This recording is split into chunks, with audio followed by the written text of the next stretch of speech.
Meghan, Harry, I mean, this has just been a debacle of mammoth proportions.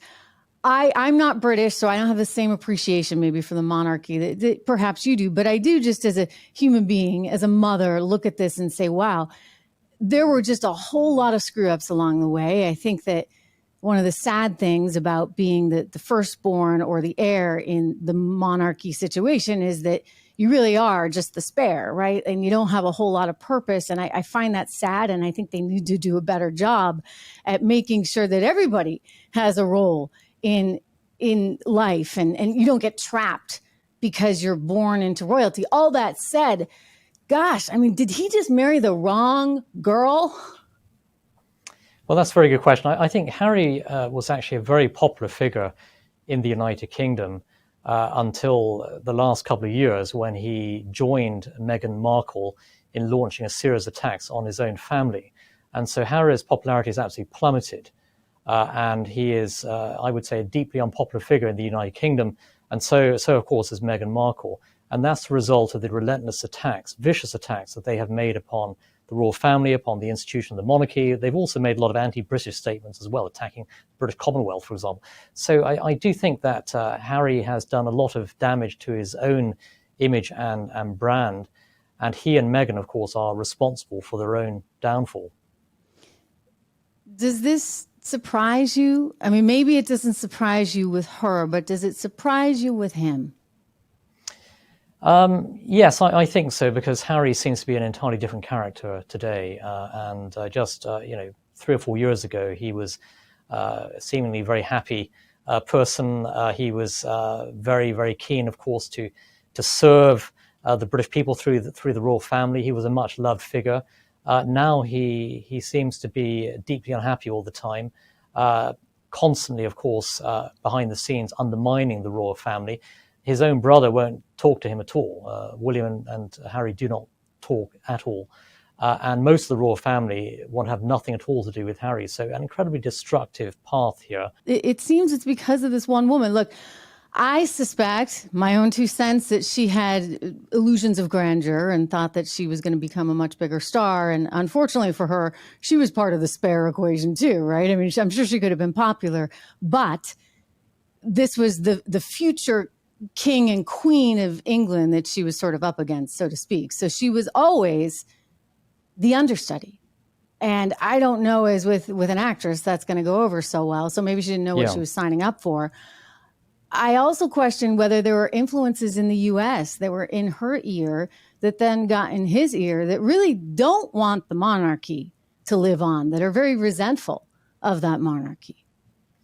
Well, I think with Meghan and Harry, there's a lot of hypocrisy here, because they retain their royal titles, the Duke and Duchess of Sussex, while at the same time actively undermining the royal family. And so a lot of this, I think, is to do with tremendous narcissism, but also a desire to generate a huge amount of wealth using their royal titles while attacking the royal family through Netflix documentaries, through memoirs, etc.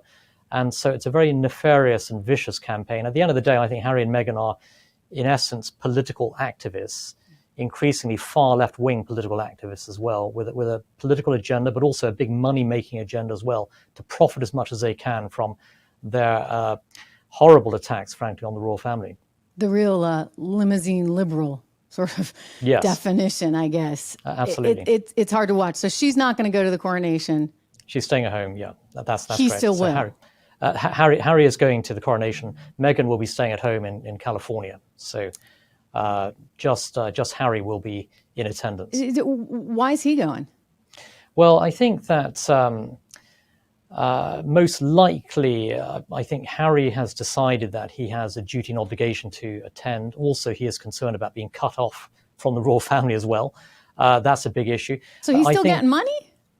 No, he's not being subsidized by the British taxpayer, but of course, it's in Harry's interest to maintain his title of Duke of Sussex. I think in the case of Meghan, she decided to stay home because she is a massively unpopular figure in Britain. She would have been booed on the streets of London. It would have been a PR disaster for her. So she's staying put in California. Is it racial? I mean, that's her complaint. I don't buy it because I mean, I just don't buy it. I think that's an easy excuse. I suspect that had she come forward and graciously welcomed people and really wanted to be part of that team, so to speak, and work with the monarchy, it would have been very different. I remember the attacks on Kate. I mean, and they had nicknames for her, Waity Katie, and I mean, they were just awful to her because before she actually married her husband, it was tricky with the media.